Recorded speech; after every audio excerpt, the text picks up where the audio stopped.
하나님을 주인 삼은 자.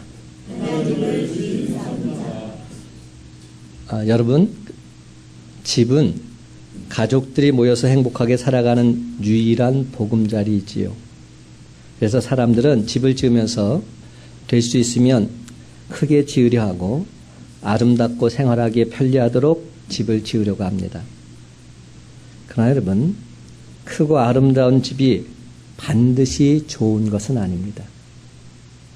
아름다운 집과 좋은 집은 완전히 다른 말입니다. 아무리 크고 아름답게 지은 집이라 할지라도 그 집에 누가 사느냐에 따라서 집의 가치는 달라지게 되어 있습니다. 왕이 살면 그 집은 궁궐입니다. 아무리 겉모습이 보잘것없어도 궁궐인 것이지. 대통령이 살면 그 집은 청와대인 겁니다. 그 안에 죄인을 잡아 가두어 두었다면 그 집을 우리는 형무소라, 교도소라, 감옥이라 이렇게 말하지요. 술을 파는 집은 뭐가 되죠? 술집입니다. 그 집에 사장님이 살면 사장님 댁이 됩니다. 그런데 거지들이 살면 거지촌이 되고 마는 것이죠. 성도들이 예배를 드리기 위해서 모인 곳을 우리는 예배당이다, 교회라 부릅니다. 이처럼 그곳에 누가 주인이고 누가 사느냐에 따라서 다르게 불려지게 되어 있습니다. 얼마나 아름답게 지었느냐 하는 것으로 불려지는 것이 아니란 말입니다. 그런데 여러분, 이런 우리의 삶에 있어도 마찬가지 아닐까요? 누가 우리의 삶에 있어 주인이 되느냐에 따라서 우리가 어떤 인생의 집이 되어가는가 하는 것 결정지게 되어지게 되어 있습니다. 악한 영이 주인이 되면 어떻게 됩니까? 우리 인생은 귀신 집이 되는 겁니다. 우리 삶이 귀신이 소굴이 되고 마는 것이죠. 근데 하나님께서 우리의 주인이 되어주시면, 성령님이 우리 안에 거하시면 우리는 모두 다 거룩하고도 신령한 주님의 집으로 온전히 세워지게 됨을 믿으시기 바랍니다. 고린도전서 3장 16절은 말합니다. 너희가 하나님의 성전인 것과 하나님의 성령이 너희 안에 계시는 것을 알지 못하느냐. 그렇다면 여러분, 지금 저와 여러분의 삶은 누가 과연 주인이십니까? 혹여 지금 우리들 마음의 집이 텅텅 비어있지는 않으십니까? 만에 하나 우리 마음속이 비어있다면 악한 귀신이 틈탈 가능성이 농후합니다. 왠지 아세요? 사탄 마귀는 비어있는 집 결코 그냥 그대로 내버려 두지 않습니다. 이전보다 더 악한 귀신 7을 데리고 들어와서 반드시 그 집을 점령하고자 합니다. 그래서 나중 형편이 더 악해졌다, 심해졌다 성경은 말씀하고 있습니다. 저는 제 마음이 힘들고 공허할 때면 부르는 찬양이 있어요. 바로 이 찬양을 저는 혼자 되뇌곤 합니다. 왕이신 나의 하나님, 내가 주를 높이고 주의 이름을 송축하리이다.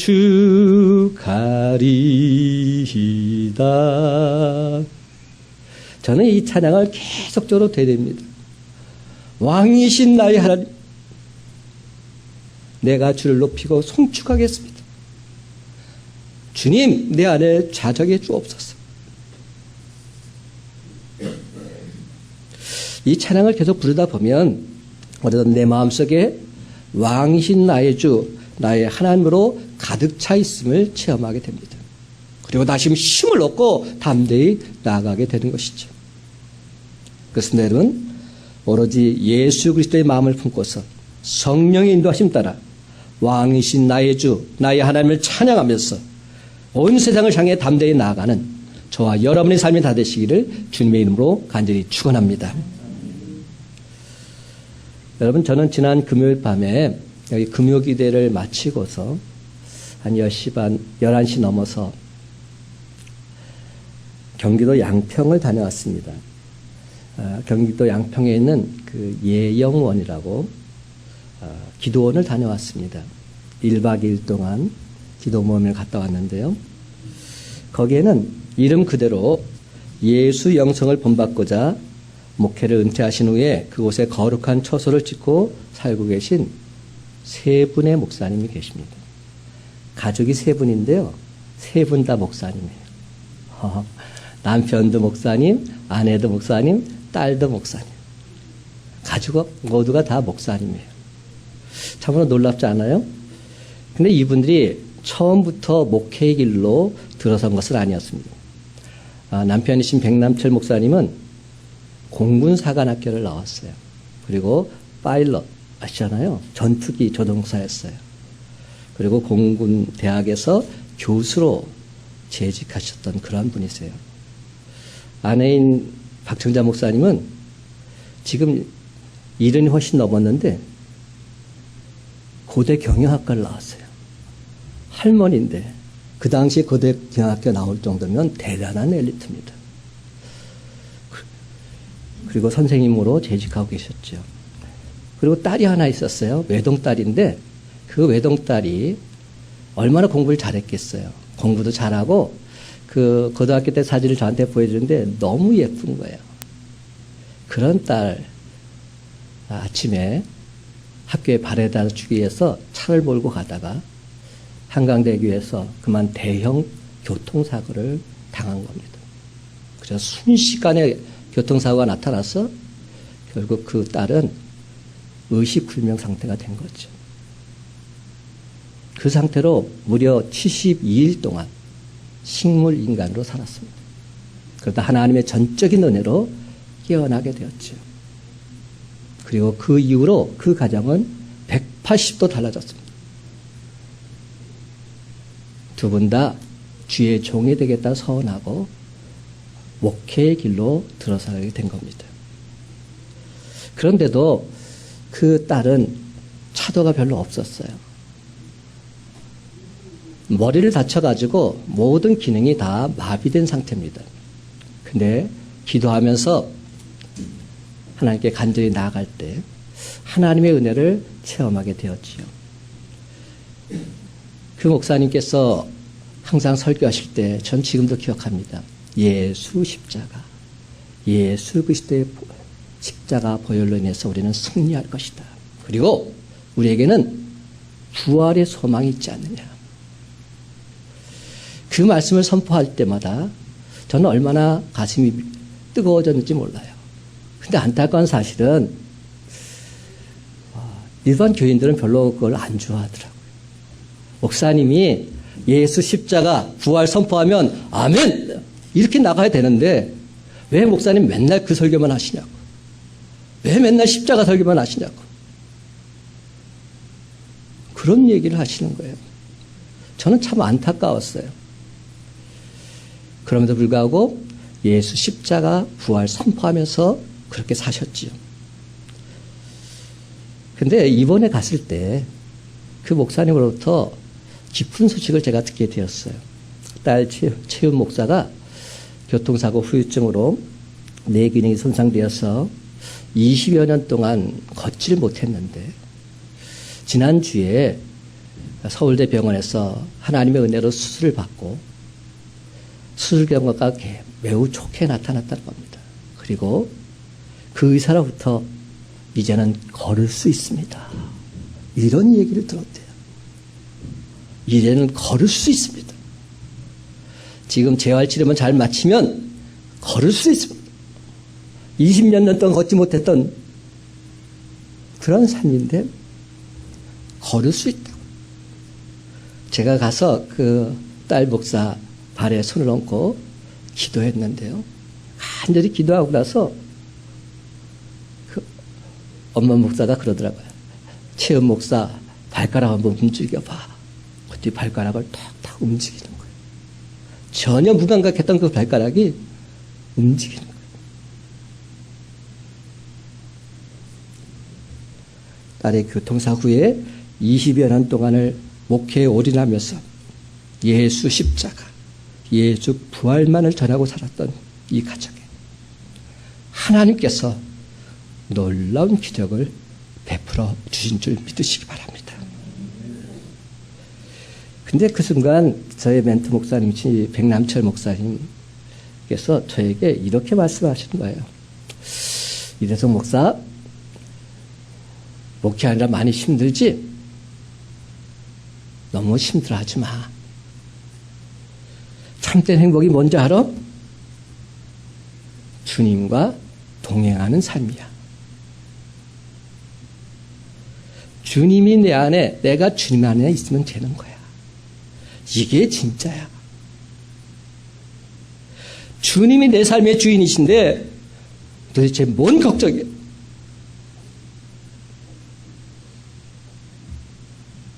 그렇습니다, 여러분. 하나님을 내 삶의 주인으로 삼은 자, 내가 주인이 아니라 하나님이 주인이십니다. 나는 단지 주인이신 하나님 말씀에 순종하며 살면 되는 겁니다. 그러면 하나님께서 다 알아서 하십니다. 여러분, 이보다 더 짜릿한 삶이 어디 있습니까? 이보다 더 극적인 삶이 어디 있습니까? 우리 주님께서 내 삶을 통해서 역사하신 일들을 날마다 목도하며 사는 삶, 이것보다 더 행복한 삶이 어디 있습니까? 바로 이것이 진정 참된 행복 아닐까요? 주님이 내 안에 계셔서 내 삶을 주관하심을 목도하시며 사는 때 그 삶이 바로 기적적인 삶이죠. 그렇습니다, 여러분. 내 인생의 앞길은 오직 하나님만이 아십니다. God knows. 왜냐하면 세상 만물을 창조하신 하나님께서 지금도 세상 만물을 주관하고 계시고 있기 때문에 그렇습니다.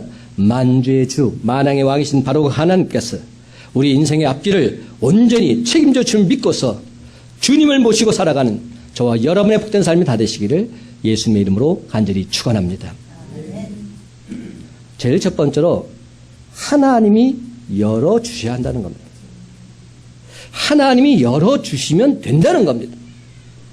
내가 열려고 할 필요 없습니다. 나는 하나님께 마음을 열고 하나님께서 열어주시면 하면 능치 못함이 없다는 겁니다. 오늘 본문에서 우리는 그 실마리를 발견할 수 있어요. 어떻게 하면 하나님께서 열어주실까? 오늘 본문의 배경은 당시 지중해 쪽에 있는 7교회입니다. 요한계시록에 나와 있는 7교회. 지난주에도 제가 한 교회를 설교했죠. 계시록을 지난주에 했더니 계시록을 또 전하고자 하는 마음이 주님께서 주셨어요. 근데 7교회 중에서 칭찬도 받고 책망도 받은 교회가 5개입니다. 칭찬도 받고 책망도 받은 교회. 근데 칭찬만 받은 교회가 있어요. 여러분, 그걸 보면 아, 이런 삶을 사는 것이 중요하지 않겠나. 그것을 우리가 깨닫게 되지 않겠어요? 칭찬만 받은 교회는 서머나 교회와 빌라델비아 교회입니다. 오늘 그 중에 한 교회에 빌라델비아 교회를 여러분에게 소개하고자 하는 겁니다. 이 교회 메시지를 주시면서 하나님께서 당신 자신을 이렇게 소개하십니다.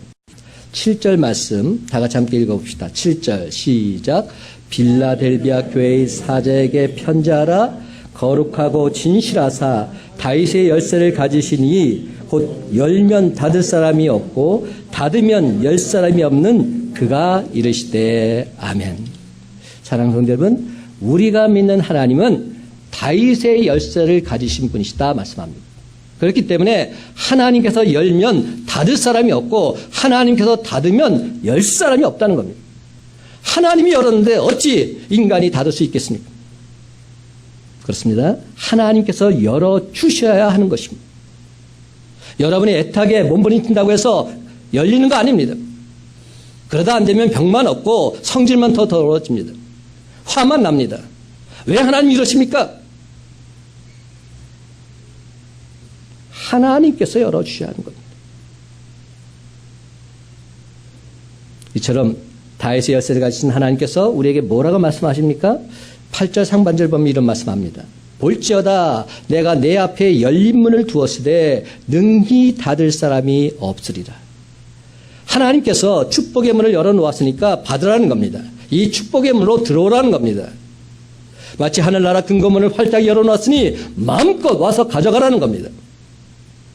그러면서 단호하게 이렇게 말씀하십니다. 능히 닫을 사람이 없으리라. 아무도 닫지 못한다는 겁니다. 그렇습니다. 하나님께서 열어주시면 그 누구도 닫을 수 없습니다. 그렇다면 하나님께서 왜 이런 복을 주고 계실까요? 그들이 하나님 앞에서 어떻게 살았는지 하나님께서 다 보고 알고 계시기 때문에. 8절 하반절에 보면 이들에 대한 하나님의 평가가 나옵니다. 내가 내 행위를 아노니 내가 작은 능력을 가지고서도 내 말을 지키며 내 이름을 배반하지 아니하였도다. 바로 요겁니다. 내가 작은 능력을 가지고서도 내 말을 지키며 내 이름을 결코 배반하지 않았다.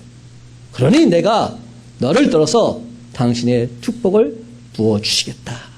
말씀하고 있는 겁니다. 여러분, 빌라델피아 교회 성도들은 큰 능력 받은 사람들 아니에요. 작은 능력 받은 사람. 아니, 이왕이면 큰 능력을 가지고서 뭐 이렇게 했다 말씀하면 좋은데, 하나님께서 미리 말해. 너 작은 능력 가진 자야.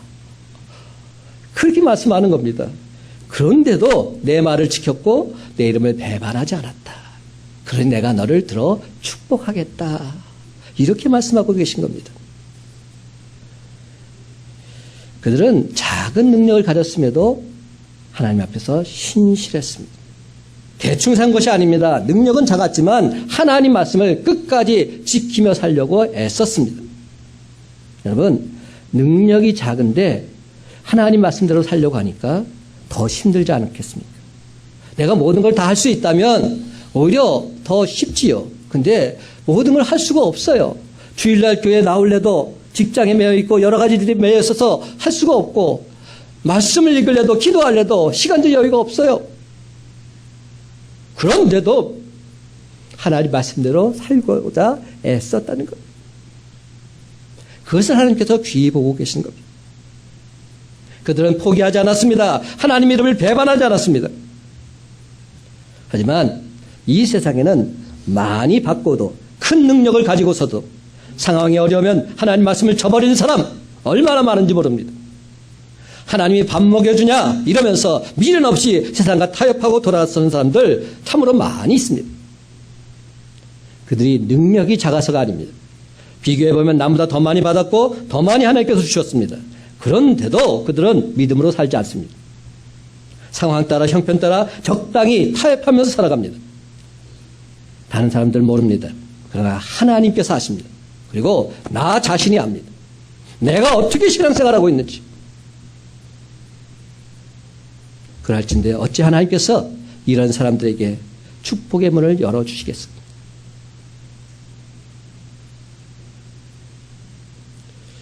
빌라델피아 사람들 보면 결단코 작은 능력을 하나님께서 주셨다 불평하지 않았습니다.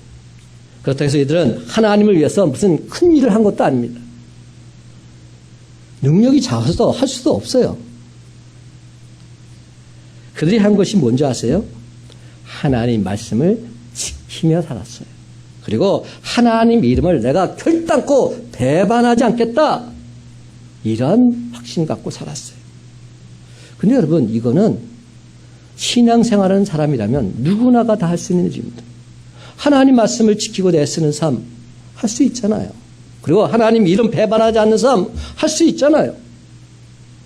그들에게 있어서 무슨 성전을 건축했다든지 오지에 나가서 선교를 했다든지 수많은 사람들을 구원했다든지 이런 일 발견할 수 없습니다. 하고 싶어도 능력이 안 되니까 못했던 겁니다. 하지만 참으로 감사하게도 빌라델피아 교인들은 작게 받았음에도 주어진 여건 속에서 하나님께 충도록 충성을 다했습니다. 내게 맡겨진 그것을 가지고 하나님을 기쁘시게 하는 삶을 살고자 애썼던 겁니다. 누구는 이렇게 많이 주면서 나는 이게 뭡니까? 기분 나빠서 도저히 못 믿겠습니다. 대체 이게 뭡니까?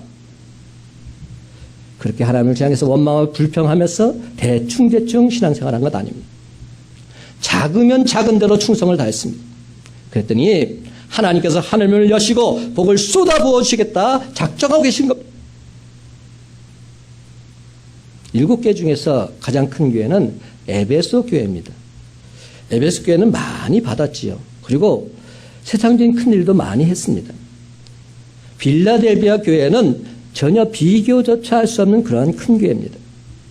그런데도 하나님께서 뭐라고 말씀하신지 아세요? 너에게 복 주지 않겠다. 이렇게 말씀합니다. 너를 축복하지 않겠다. 이렇게 말씀하십니다. 왜 그럴까요? 첫사랑을 잃어버렸기 때문이다. 하나님과의 첫사랑을 잃어버리면 다 잃어버린 겁니다. 세상적인 일을 볼 때 다 풍성하고 모든 것을 만족한 삶을 살고 있는 것 같아도 하나님과의 관계가 끊어지면 다 끊어진 겁니다. 사랑하는 성도 여러분, 지금 이 시간에도 하나님은 다 보고 계세요. 우리가 어떻게 하나님 앞에서 살고 있는지 다 보고 계세요. 그렇다면 왜 이렇게 주목하고 보고 계실까요? 그 사람을 사랑하시기 때문에, 그 사람에게 하나님의 놀라운 은혜와 축복을 더하여 주시길 원하시기 때문에, 하늘의 문고를 활짝 열어놓고서 마음껏 축복해 주려고 우리를 보고 계시는 겁니다.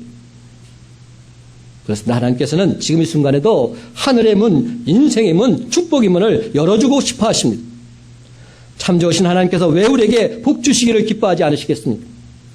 지금 당장이라도 당신 마음에 합한 사람만 찾으면 누르고 넘치도록 복을 주고 싶어 하십니다. 그렇다면 도대체 어떤 사람에게 이런 하나님의 축복의 문이 열리게 될까요? 오늘 본 말씀처럼 어렵고 힘든 상황 가운데서도 하나님 말씀을 의심하지 않고 끝까지 지키려고 애쓰는 사람, 구하면 주신다는 이 말씀 믿고 끈질기게 하나님께 기도하는 사람, 죽도록 충성하면 생명이 멸류관을 주신다는 말씀을 믿고서 충성을 다하는 사람, 아무런 이적이나 표적이나 사인이 없어도 오직 믿음으로 하나님만을 바라보는 사람, 인생이 잘 안 풀리고 시험에 떨어지고 기도 응답이 전혀 없는 것 같아도 변함없이 예배의 자리를 지키는 사람, 주변에서 모진 박해가 있고 조롱이 있음에도 불구하고 내가 믿는 하나님은 참 좋으신 하나님이라는 사실을 믿어 의심하지 않는 사람, 처음 가진 그 믿음을 끝까지 지키는 사람, 이런 사람들에게 하나님께서는 하늘의 문을 활짝 열어주실 줄로 믿습니다. 사랑하는 성도 여러분, 하나님께서는 저와 여러분이 진짜 신앙인이 되기를 원하십니다. 겉모양만 신앙인이 아니라 참 신앙인이 되기를 원하고 계십니다. 그러기 위해서는 다른 거 없어요. 하나님 말씀대로 살고자 애쓰면 되는 겁니다. 하나님의 이름을 배반하지 않으면 되는 겁니다. 그러면 어떻게 됩니까? 하나님께서 내 삶의 주인이 되셔서 나에게 지혜를 더하여 주십니다. 나에게 능력을 더하여 주십니다. 남들이 못 보는 거 보게 하시고 남들이 못하는 거 하게 하십니다. 그래서 하나님께서 날 통해서 해가신 놀라운 일들을 간증하게 하십니다. 하나님께서 내 인생의 길을 열어주시면 되는 겁니다. 맞는 키죠. 오늘 이 시간 주님 앞에 나온 자유를 모두 다 하나님 말씀대로 살겠노라. 그리고 하나님의 이름을 결단코 배반하지 않겠노라. 결단하며 나갈 때 승리하는 자들 되시기를 주님의 이름으로 간절히 축원합니다. 두 번째로 열쇠는 하나님께 있다는 겁니다. 키는 하나님께 달려있다는 거예요. 그렇다면 하나님의 행하심을 온전히 믿는 이런 사람들에게 하나님께서 어떤 복을 주시겠다 말씀하고 있을까요? 구체적으로 말씀하세요. 9절부터 12절까지 이렇게 말씀하고 있어요. 한번 읽어볼까요? 9절부터 12절 시작. 보라, 사탄의 회당 곧 자칭 유대인이라 하나 그렇지 아니하고 거짓말하는 자들 중에서 며칠 내게 주어 그들로 와서 내 발 앞에 절하게 하고 내가 너를 사랑한 줄을 알게 하리라. 내가 나의 인내의 말씀을 지켰은즉 내가 또한 너를 지켜 시험의 때를 면하게 하리니 이는 장차 온 세상에 임하여 땅에 거하는 자들을 시험할 때라. 내가 속히 오리니 내가 가진 것을 굳게 잡아 아무도 내 면류관을 빼앗지 못하게 하라. 이기는 자는 내 하나님 성전의 기둥이 되게 하리니 그가 결코 다시 나가지 아니하리라. 내가 하나님의 이름과 하나님의 성 곧 하늘에서 내 하나님께로부터 내려오는 새 예루살렘의 이름과 나의 새 이름을 그의 위에 기록하리라. 아멘. 얼마나 구체적으로 말씀하십니까? 사탄 마귀의 세력이 내 발 앞에 와서 무릎 꿇게 될 것이다. 내가 끝까지 인내하면서 말씀을 지켰을 때 시험의 때 너를 면하게 해주겠다. 내가 속히 와서 내가 가진 모든 것, 내 면류관 아무도 빼앗지 못하게 해주겠다. 내 하나님의 성전에 너로 하여금 기둥이 되게 할 것이다. 그가 결코 나가지 않을 것이다. 하나님께서 세우신 하나님의 기둥 분명히 하나님께서 끝까지 책임져 주겠다. 새 예루살렘 이름, 나의 새 이름을 너 위에 기록해 주겠다. 얼마나 구체적인 말씀입니까? 사랑하는 성도 여러분, 여러분이 진정 하나님을 믿으신다면, 이런 하나님의 힘을 믿고 산다면 진정 하나님 그분 앞에 바로 서시기 바랍니다. 지금이 바로 설 때입니다. 특별히 어려울 때일수록, 힘들 때일수록 하나님 향한 여러분의 믿음, 하나님 아버지께 확실하게 보여드리시기 바랍니다. 그럴 때 믿음이 진짜입니다.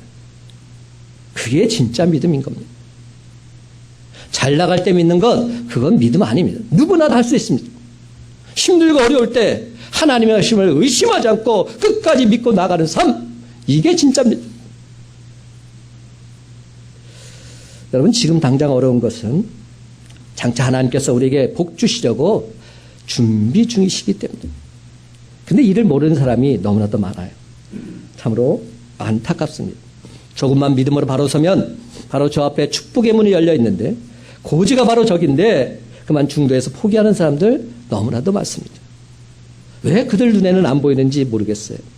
그러면 여러분, 능력이 적어도 하나님 앞에 충성을 다하시기 바랍니다. 그러면 우리가 믿는 하나님 결단코 우리를 그냥 그대로 내버려 두지 않으십니다. 사랑하는 성도 여러분, 한번 단도직입적으로 물어볼게요. 하나님께 사기 당하신 분 있으세요? 하나님 말씀대로 했다가 망한 분 있으세요? 여러분, 착각하지 마세요. 그 반대로 해서 다 문제가 된 겁니다.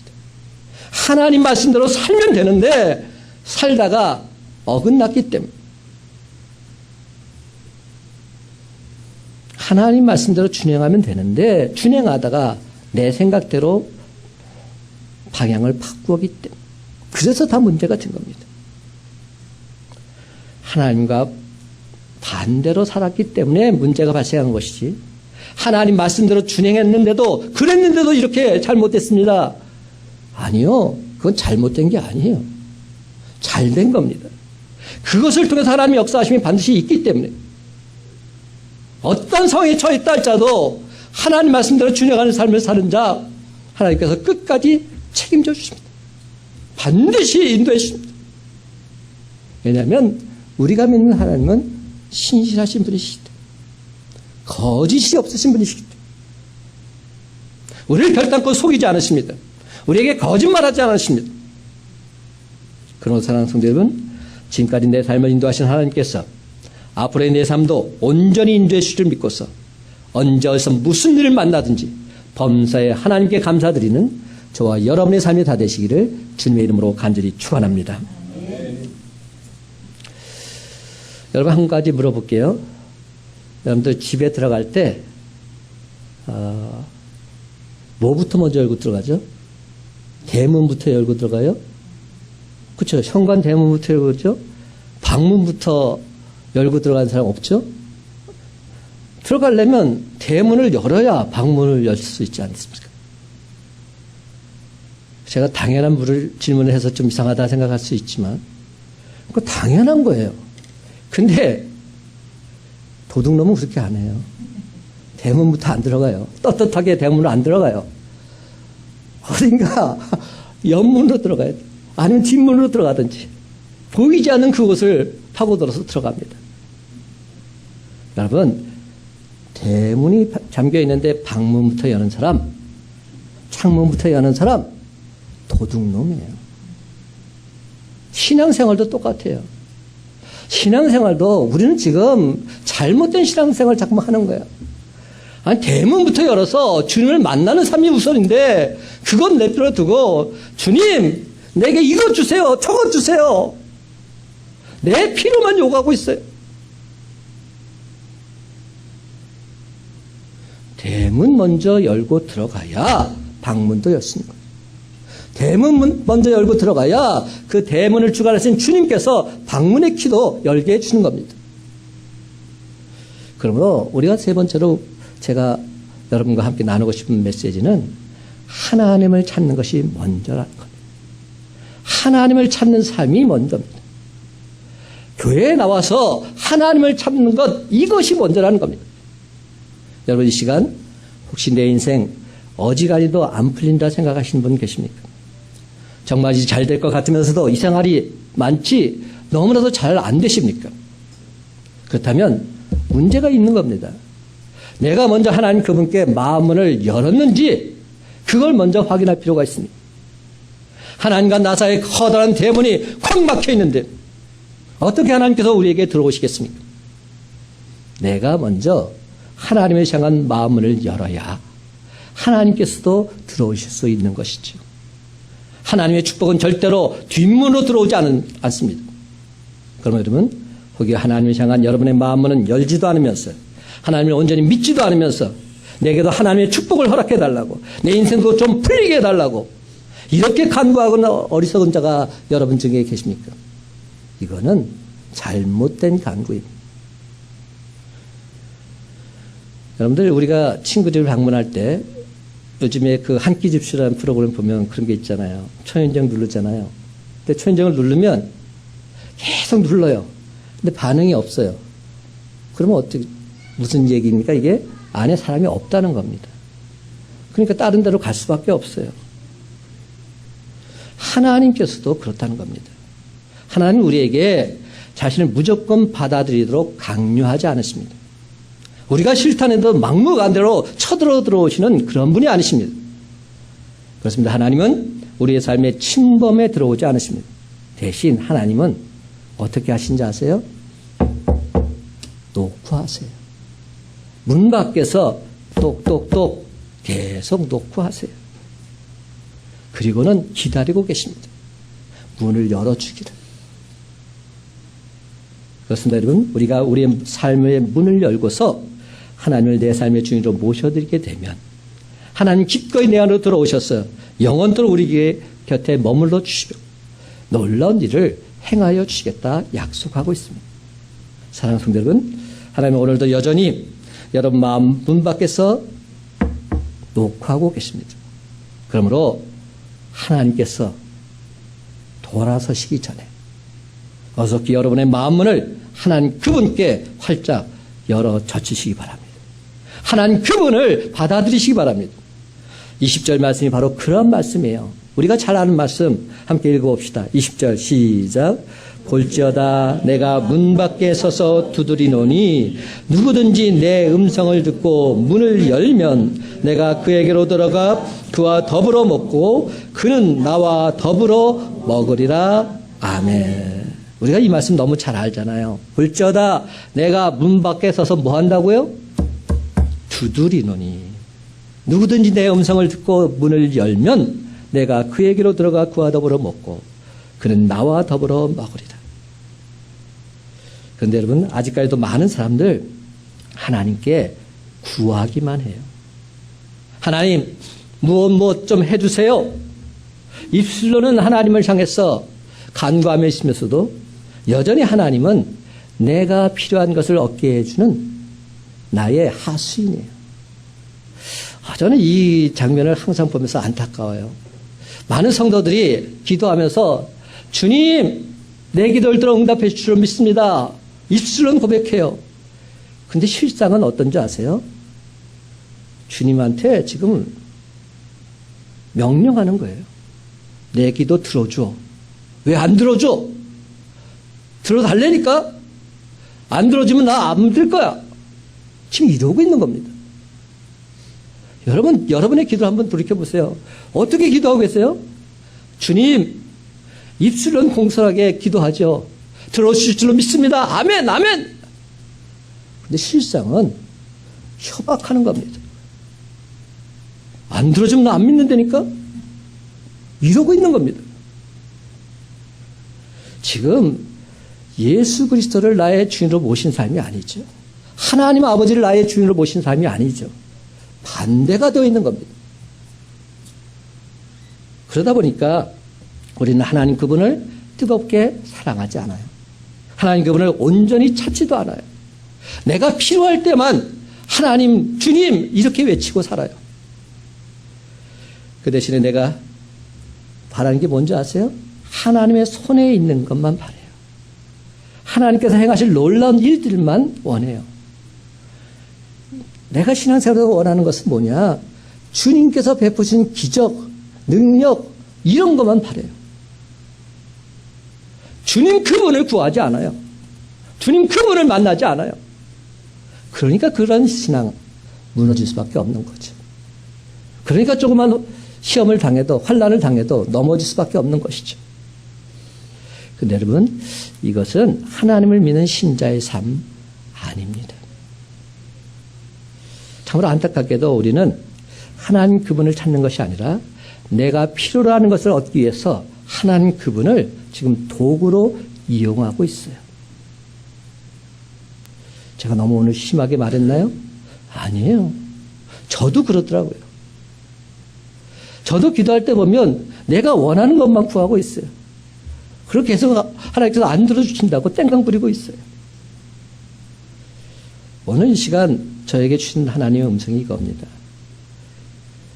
하나님에게 요구하기 전에 먼저 나를 만나지 않겠니? 나는 너를 만나고 싶단다. 네 필요를 들어주는 그런 하수인이 되고 싶지 않단다. 늘 너와 함께하고 싶단다. 그럼 여러분 이제 우리는 하나님에게 요구하기 전에 먼저 하나님 그분을 찾았으면 좋겠습니다. 우리에게는 물질보다는 생명의 근원이신 하나님 그분이 필요합니다. 하나님께 물질을 달라고 기도하기보다는 물질의 주관자신 하나님 그분이 나와 함께 동행해 달라고 기도할 필요가 있습니다. 하나님 그분을 찾으면 되는 겁니다. 그러면 만사 오케이. 하나님께서 내 주인이 되시기만 한다면 문제될 것이 없습니다. 사랑하는 성도 여러분, 나에게는 명예보다 진리이신 하나님 그분이 더 필요합니다. 나에게는 건강보다 생명을 주신 하나님 그분이 더 필요합니다. 그래서 하나님께 건강을 달라고 구하기보다는 생명이신 하나님을 내가 모시고 살기를 원합니다. 주님, 내 안에 들어와 주옵소서. 내가 주님과 더불어 살기를 원합니다. 주님과 함께 동행하며 살기를 소망하는 기도를 드려야 합니다. 그러면 되는 겁니다. 그렇습니다. 나에게는 돈보다는 물질의 주관자이신 하나님이 필요합니다. 나에게는 명예보다는 진리이신 하나님이 더 필요합니다. 나에게는 건강보다는 생명을 주신 하나님 그분이 더 필요합니다. 이런 고백이 있어야 합니다. 이제 말씀을 맺습니다. 사랑하는 성도 여러분, 내 인생의 열쇠는 오직 하나님께 달려 있습니다. 그러므로 2018년 하반기에는 마음문을 활짝 열어 젖히고서 하나님 그분을 여러분 마음속에 온전히 모셔드리시기 바랍니다. 그렇습니다. 이제부터는 결코 흔들림 없이 내 삶을 주관하고 인도하시는 하나님 그분을 진정 나의 주인으로 삼고서 하나님 뜻대로 순종하며 살아가시기 바랍니다. 그러면 모든 것을 아시는 하나님께서 합력하여 선을 이루어 주심으로 말미암아 이는 하나님께서 하셨습니다. 나의 주인이신 하나님, 나의 생명이신 하나님 그분이 하셨습니다. 온 세상에 기쁨으로 증가하며 살아가는 저와 여러분의 삶이 다 되시기를 예수님의 이름으로 간절히 축원합니다.